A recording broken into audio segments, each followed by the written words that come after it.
तो आज हम करेंगे पैराबोला। पैराबोला के लिए पहले भी हमने कोनिक सेक्शन की वीडियो बनाई थी, उसमें मैंने पैराबोला का मेंशन किया था।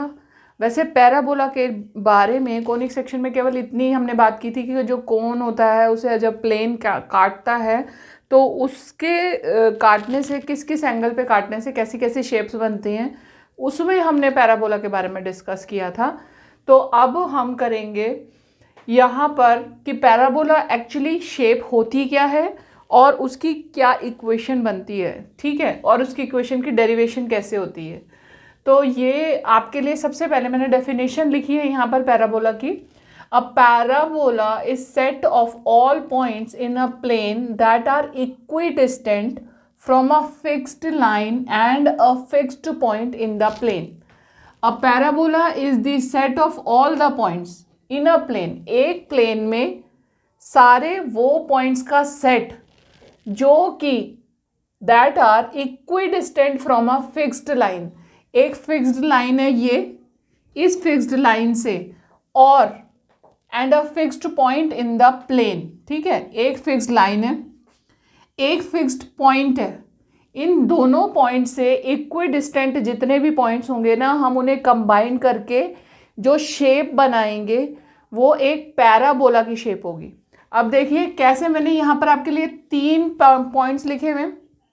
फोकस यानी कि ये जो पॉइंट हमने लिया है, एक पॉइंट लिया, एक लाइन ली। ये जो लाइन है इसका नाम हम डायरेक्ट्रिक्स कहते हैं, इसे डायरेक्ट्रिक्स, ठीक है। तो डायरेक्ट्रिक्स से जितना दूर यहाँ से ये जो डिस्टेंस है, ये और ये डिस्टेंस इक्वल होगा।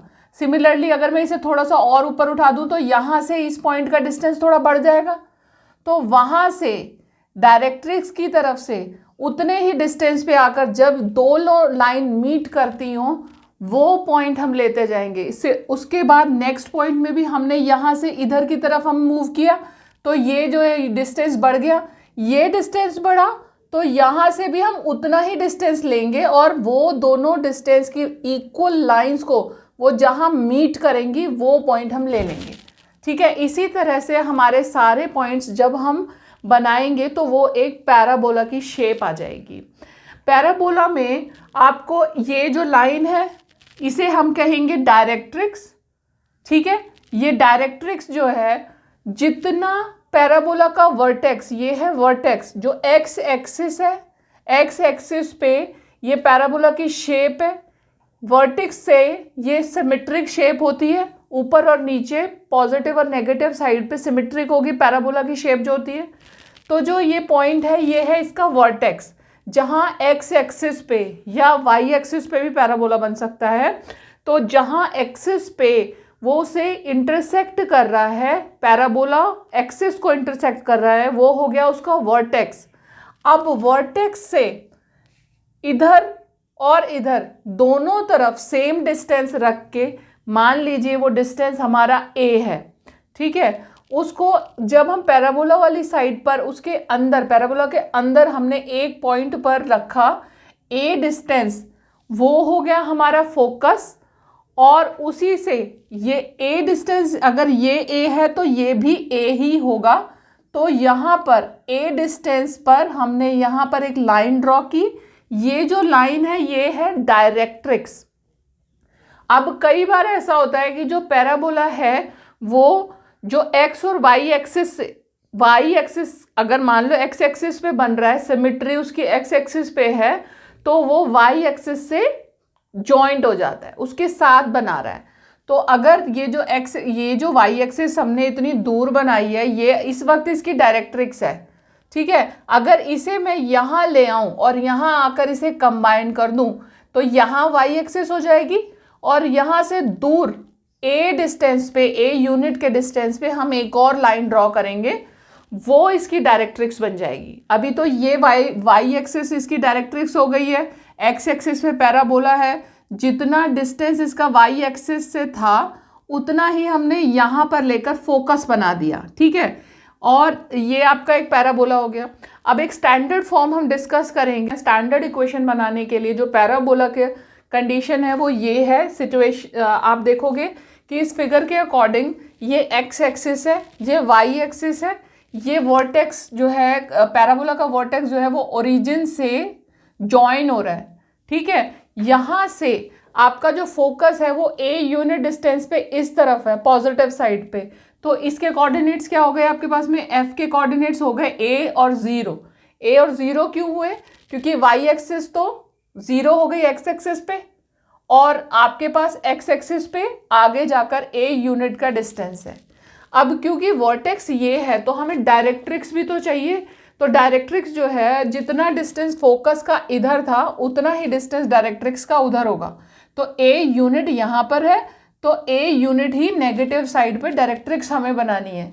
ये हमने एक स्ट्रेट लाइन ड्रॉ कर ली, और ये जो line parallel to y axis हमने ड्रॉ की, और इसकी इक्वेशन क्या बन गई, x is equal to minus a, क्योंकि ये नेगेटिव साइड पे माइनस ए यूनिट पर आ गई ना। तो जो ये पॉइंट है इसके भी तो इसकी कोऑर्डिनेट्स हो गए ये माइनस ए और 0, है ना, क्योंकि ये नेगेटिव साइड पे, ओरिजिन के माइनस ए वाली साइड पे ए यूनिट्स हमने मूव कर लिया। सिमिलरली जब हमारा जो पैराबोला है वो हमारा नेगेटिव साइड पे चला जाए और x की नेगेटिव साइड पे पैराबोला की सिमेट्री और फोकस आ जाए, तो और उसका वर्टेक्स फिर भी ओरिजिन से कंबाइन कर रहा है। यहाँ पर जो y एक्सिस है उसकी, ये हमारी y एक्सिस हो गई, ठीक है। जब ये यूनिट इधर की तरफ है, पैराबोला इधर की तरफ है, तो a यूनिट इधर इसका फोकस है। तो फोकस के कोऑर्डिनेट्स क्या होंगे, क्योंकि नेगेटिव साइड पे है तो माइनस है और 0 इसके कोऑर्डिनेट्स हो गए। अब डायरेक्ट्रिक्स जो है वो इसकी जितना डिस्टेंस यहाँ था उतना ही यहाँ है, तो डायरेक्ट्रिक्स जो है वो पॉजिटिव साइड पे आ गई। तो ये आपका यहाँ पर इस डायरेक्ट्रिक्स का जो लाइन है, इसकी जो इक्वेशन है वो क्या है, x इज इक्वल टू ए। क्यों है, क्योंकि y के तो पैरेलल ही चल रही है ना, इसीलिए, ठीक है। ये आपकी हो गई, हर y की कोई भी वैल्यू होगी उसके लिए x इज इक्वल टू ए ही रहेगी, ठीक है। अच्छा, अब है केस नंबर 3 और 4। केस नंबर 3 में जैसे हमने y एक्सिस के साथ किया ऐसे ही x एक्सिस के साथ है। यहाँ पर हमारा जो पैराबोला है वो y के साथ सिमेट्रिक है, y पे उसका फोकस भी है, और वो यूनिट के इसके दूसरी एक्सिस के साथ, x एक्सिस के साथ उसका जो वर्टेक्स है वो ओरिजिन पे कंबाइन हो रहा है, ठीक है। तो इसकी जो डायरेक्ट्रिक्स है वो क्या होगी, y is equal to minus a. अब ये y is equal to minus a क्यों है, क्योंकि ये a है डिस्टेंस पॉजिटिव साइड पे, तो इसका डिस्टेंस हो गया नेगेटिव साइड पे, a यूनिट नेगेटिव साइड पे हुआ, और इसका equation y is equal to minus a क्यों है, क्योंकि x की हर वैल्यू के लिए ये y की a वैल्यू को ही गेन कर रहा है, ठीक है। ये पैरेलल टू x एक्सिस बन रही है इसीलिए। सिमिलरली जब हम इसको y की नेगेटिव साइड पे बनाते हैं, पैराबोला ये बना हमारा y की नेगेटिव साइड पे, तो जो फोकस है उसके कोऑर्डिनेट्स क्या हो गए, 0 और माइनस ए। ए ये डिस्टेंस है, तो ए डिस्टेंस पर ही हमने डायरेक्ट्रिक्स बना ली पॉजिटिव साइड पे, ठीक है। अब इसके लिए हम इक्वेशंस बनाएंगे, और आपको बस इतना ही ध्यान रखना है कि जब ये आपका जो इक्वेशन है, जब ये y एक्सिस पे होगा पैराबोला आपका, तो आपकी इक्वेशन में एक्स स्क्वायर यूज़ होगा, अगर ये x एक्सिस पे होगा तो y स्क्वायर यूज़ होगा। हम करेंगे इक्वेशन का डेरिवेशन, किस तरह से पैराबोला की इक्वेशन को हम डिराइव करेंगे। उसको डिराइव करने के लिए हमने पहले एक स्टैंडर्ड पैराबोला ड्रॉ कर लिया, स्टैंडर्ड इक्वेशन डिराइव करने के लिए। तो हमने सबसे पहले एक रैंडम पॉइंट पैराबोला के ऊपर लिया, वो है pxy, कोई भी पॉइंट ले लिया हमने। अब ये जो पॉइंट है, जो पैराबोला की जो डेफिनेशन है ऊपर भी आपके सामने लिखी हुई है, इस डेफिनेशन के अकॉर्डिंग पैराबोला पर जितने भी पॉइंट हों वो एक गिवन लाइन से और फोकस से इक्विडिस्टेंट होते हैं, ठीक है। तो जैसे ये फोकस मैंने यहाँ ड्रॉ किया, अब इसको मान लो थोड़ा सा और अंदर को ड्रॉ कर दूँ, यहाँ पे कर दूँ तो फिर भी थोड़ा सा ठीक लगेगा। तो ये हमने किया फोकस यहाँ पे, ठीक है। अब एक रैंडम पॉइंट हमारा जो है उसको pxy हमने ले लिया, उसका नाम कोऑर्डिनेट्स दे दिया हमने उसको x और y। अब जैसे हमने पहले के सारे केसेस देखे हैं उसी के अकॉर्डिंग हमने यहाँ पे डायरेक्ट्रिक्स ड्रॉ कर ली, और इसके लिए हमारे पास इक्वेशन क्या है, x is equal to minus है। यानी कि यहाँ के कोऑर्डिनेट इस लाइन के ऊपर x के कोऑर्डिनेट क्या है, -a है। y के साथ पैरेलल हमने x एक्सिस के पैरेलल p को डायरेक्ट्रिक्स के साथ कंबाइन कर दिया। तो डिस्टेंस क्योंकि हमें उसका फाइंड आउट करना है तो उसके लिए हमने ये ड्रॉ कर लिया। ठीक है, अब हमारी इक्वेशन के अकॉर्डिंग हमारी डेफिनेशन के according P F is equal to P B होना चाहिए। ठीक है क्योंकि जितने भी पॉइंट पैराबोला पे हैं वो तो इक्विडिस्टेंट है ना, फोकस का डिस्टेंस और डायरेक्ट्रिक का डिस्टेंस बराबर है। तो हमारी according to equation, according to definition, according to definition P F is equal to P B, P कह लो या पी बी। ठीक है, कैसे, P F is equal to P B या बी पी। अब बी के कोऑर्डिनेट्स हमने फाइंड आउट कर लिए।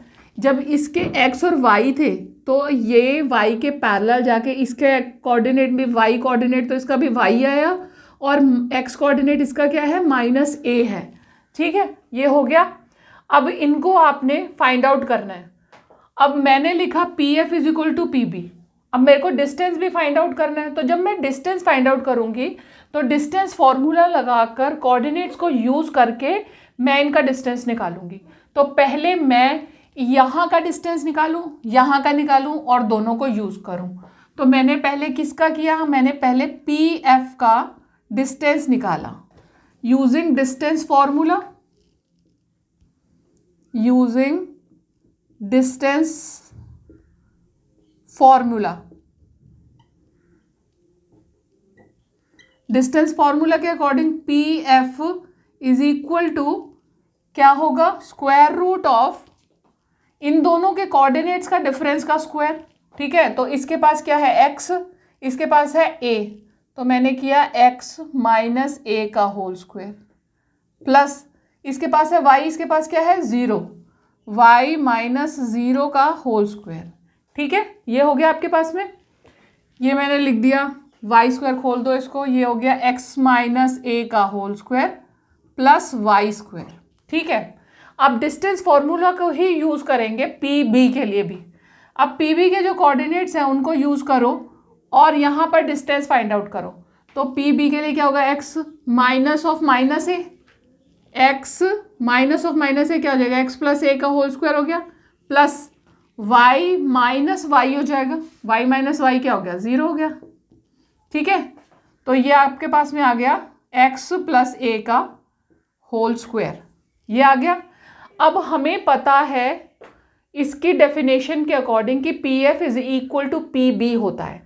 तो पी एफ हम दोनों को इक्वेट कर सकते हैं, ये इक्वेशन 1 हो गई, ये 2 हो गई इक्वेटिंग, या इसमें हम पुट कर दें, putting values in star, putting values in star equation. अब इक्वेशन में इसमें पुट करेंगे तो पी एफ की वैल्यू क्या है हमारे पास, under root x minus a का होल स्क्वायर प्लस वाई का square is equal to P B की वैल्यू क्या है हमारे पास, एक्स प्लस ए का होल स्क्वायर। ठीक है, स्क्वायर कर देंगे both sides, squaring both sides, squaring both sides. तो हमारे पास क्या आ गया, x माइनस ए का whole square plus y square is equal to x plus a का होल स्क्वायर। ठीक है, अब वाई स्क्वायर को तो इधर ही छोड़ दो और बाकी का इधर शिफ्ट कर दो, x प्लस ए का whole square minus x minus a का होल स्क्वायर। ये आपको पता है क्या होता है, x प्लस ए का होल स्क्वायर, ये आपने फॉर्मूला भी पढ़ा होगा और अगर नहीं पढ़ा है तो आप इसको सॉल्व करके भी देख सकते हो बहुत आसानी से। x प्लस ए का होल स्क्वायर, ए प्लस बी का फॉर्मूला लगाओ, ए प्लस बी का होल स्क्वायर माइनस ए माइनस बी का होल स्क्वायर, तो वो फॉर्मूला भी आप लगा सकते हो, उससे आपका आंसर आ जाएगा 4ax। और अगर आप वो फॉर्मूला नहीं लगा पा रहे हो तो आप सिंपली सॉल्व कर लो, इसे सॉल्व कर लो। एक्स प्लस ए का होल स्क्वायर को सॉल्व किया तो क्या आएगा, एक्स स्क्वायर प्लस ए स्क्वायर प्लस 2ax, और x माइनस ए का होल स्क्वायर को सॉल्व किया तो क्या आएगा, माइनस एक्स स्क्वायर माइनस ए स्क्वायर, माइनस माइनस प्लस बन गया क्योंकि माइनस ऑफ 2ax था ना, तो ये हो गया 2ax, ये और ये कैंसिल हो गए, आपके पास में प्लस 4x आंसर आ गया। तो ये आ गया आपके पास में y square is equal to 4ax। अब स्टैंडर्ड इक्वेशन ऑफ पैराबोला यही होती है आपकी y square is equal to 4ax, ये होती है y square is equal to 4ax। अगर वो yx के साथ में x में सिमेट्री फोकस और y के साथ कंबाइंड हो, डायरेक्ट्रिक्स जो है वो y के पैरेलल हो, तो आपकी ये इक्वेशन होती है। अभी हमने एक स्टैंडर्ड इक्वेशन तो पहले कर ली इसके लिए, जिसमें कि x एक्सिस की तरफ पॉजिटिव साइड पे था पैराबोला।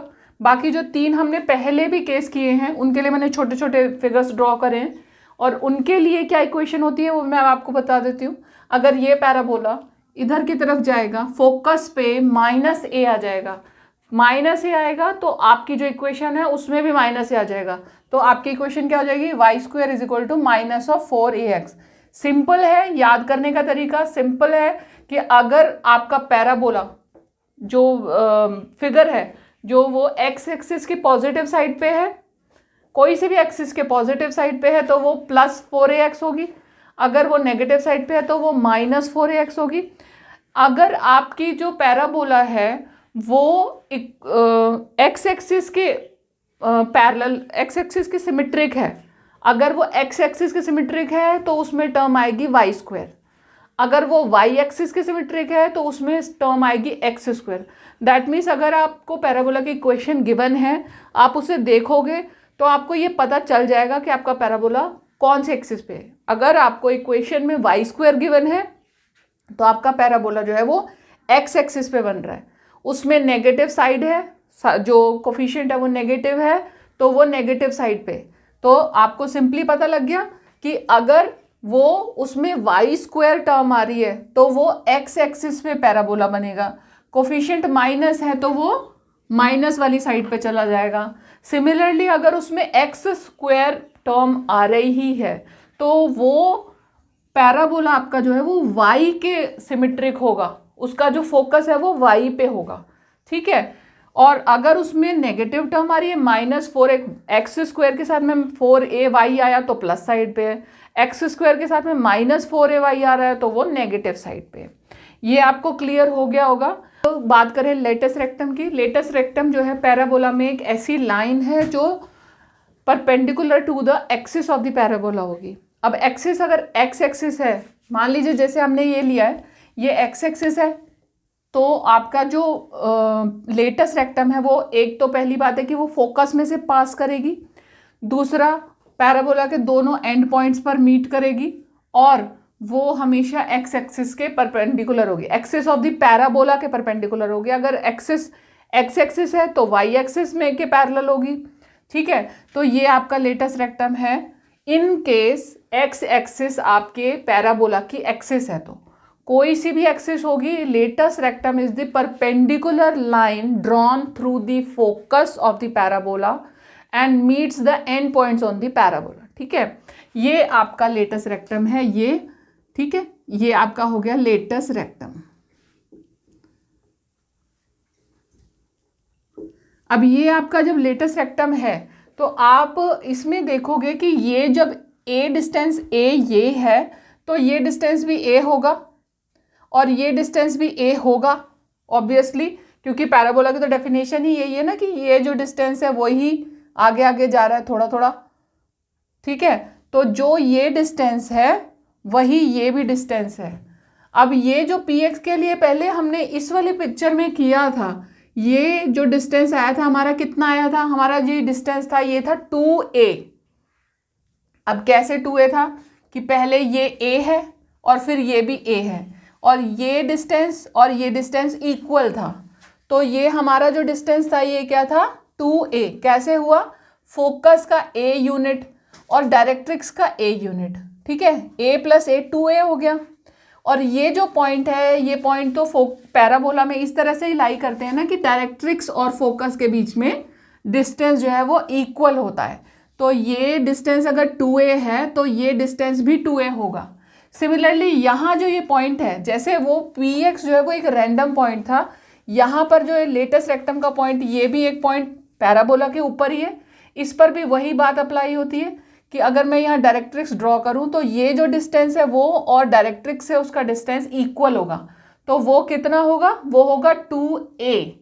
जो ये डिस्टेंस होगा ये क्या होगा, ये जो इतना डिस्टेंस है ये क्या होगा, ये होगा 2a के बराबर होगा। अब अगर ये 2a है तो ये भी तो 2a होगा ना। अब ये 2a है और ये भी 2a है, तो वो कितना हो गया 4a। लेटेस्ट रेक्टम आपका कितना हो गया, लेटेस्ट रेक्टम कितना हो गया 4a। कैसे हो गया हम एक बार फिर से देख लेते हैं। ये डायरेक्ट्रिक्स है, ये एक पॉइंट जिस तरीके से ये pxy लिया था उसी तरह से ये भी पैराबोला पर एक पॉइंट है। इसके लिए भी हमारे पास रूल यही है कि जितना डिस्टेंस फोकस से उस पॉइंट का है उतना ही डायरेक्ट्रिक्स से इसका पॉइंट का है। ये अभी फिगर में क्योंकि मेजरिंग से नहीं बनाया गया है तो इसको आपको डिस्टेंस देखने में वही होगा, लेकिन एक्चुअली ये डिस्टेंस इक्वल होना चाहिए, जैसे ये और ये, ठीक है। तो ये क्या है, ये 2a है। क्यों है ये 2a, क्योंकि ये a है ये भी a है, ये 2a है तो ये भी 2a है। सिमिलरली यहाँ पर भी हम इसी बात को मानेंगे कि ये 2a है, अगर ये 2a है तो ये भी 2a होगा। 2a + 2a 4a हो गया। तो टोटल जो है लेटेस्ट रेक्टम की जो लेंथ है वो हमारे पास में 4a होती है अगर फोकस के जो कोऑर्डिनेट है वो हमारे पास में a हो, ठीक है। एक एग्जाम्पल लिखा है आपके लिए, find the coordinates of the focus axis and equation of directrix and latus rectum of the parabola y² = 8x। अभी जैसे हमने पहले बात की कि हम पहले ऑब्जर्व करेंगे कि जो पैराबोला है उसकी एक्सिस कौन सी है। अगर इक्वेशन में y² आ रहा है तो हमारा जो पैराबोला है वो x एक्सिस पे बनता है, सिमेट्री और फोकस जो है वो उसका x एक्सिस पे है। तो यहाँ पर हमारे पास y² टर्म आ रही है, y² = 8x। तो सबसे पहली बात हो गई कि जो पैराबोला है वो x एक्सिस पे बनेगा। तो हम एक रफ डायग्राम ड्रॉ कर लेते हैं। x एक्सिस पे बनेगा तो इस तरीके से आएगा, ठीक है। ये आ गया हमारे पास में, और क्योंकि कोफिशिएंट जो है वो प्लस है तो एक्सिस भी हमारी पॉजिटिव साइड वाली होगी। तो इसीलिए मैंने ऑलरेडी ये ड्रॉ किया है पॉजिटिव साइड पे, क्योंकि कोफिशिएंट में प्लस का साइन है, माइनस का साइन होता तो हम इसे इस तरफ ड्रॉ करते। तो ये एक आपके लिए रफ डायग्राम हो गया, ये हमारी डायरेक्ट्रिक्स भी हो गई। अब हमें क्या फाइंड आउट करना है, हमारे पास जो स्टैंडर्ड इक्वेशन होती है वो क्या होती है, y² = 4ax। ये होती है standard equation of a parabola, ठीक है। इससे हम कंपेयर करेंगे अपनी इक्वेशन को y² = 8x and y² = 4ax। तो हमें क्या मिलेगा इसमें, 8x = 4ax है, ठीक है। तो ये हमें मिल गया, क्या मिला, 8 = 4a, ठीक है। a की वैल्यू क्या आ गई आपके पास में, आ गई 2। 8 की वैल्यू, a की वैल्यू 2 आ गई। तो जो आपका फोकस है उसके कोऑर्डिनेट्स क्या आ गए, 2 0 आ गए। तो आपका फोकस क्या बन गया, फोकस के कोऑर्डिनेट्स क्या बन गए, 2 और 0। जब आपका फोकस, जो पैराबोला का फोकस है वो पॉजिटिव साइड पे 2 0 आया तो डायरेक्ट्रिक्स की इक्वेशन क्या बनेगी, डायरेक्ट्रिक्स की इक्वेशन होगी x = -2। क्यों, क्योंकि ये पॉजिटिव साइड पे पैराबोला बना, वर्टेक्स जो है वो y एक्सिस से कंबाइंड है तो डायरेक्ट्रिक्स नेगेटिव साइड पे ही बनेगी। इसकी इक्वेशन क्या बनेगी, x = -2। इक्वेशन ऑफ डायरेक्ट्रिक्स क्या बनी आपकी, x = -2, ठीक है। ये बन गई, पहला आपका आ गया फोकस, दूसरा आपके पास में आ गया x = -2 directrix of equation of directrix, और तीसरी चीज़ है लेटेस्ट रेक्टम ऑफ पैराबोला। तो लेटेस्ट रेक्टम के लिए अभी हमने देखा लेटेस्ट रेक्टम क्या होता है, 4a होता है लेटेस्ट रेक्टम। लेटेस्ट रेक्टम हमारे पास क्या आएगा, 4a के बराबर होता है, और 4a किसके इक्वल है, 8 के इक्वल है, ठीक है। तो ये आपका हमारे पास में थर्ड आंसर भी आ गया, लेटेस्ट रेक्टम = 4a यानी कि 8 के बराबर आ गया। तो ये आपको आई होप समझ में आ गया होगा। अगर आप मेरी इसी तरीके की वीडियोस को देखना पसंद करते हैं तो आप मेरे चैनल को सब्सक्राइब ज़रूर करें, बेल का बटन दबाएं ताकि जब भी मैं अपनी वीडियोस अपलोड करूं आपके पास नोटिफिकेशन पहुंच जाए।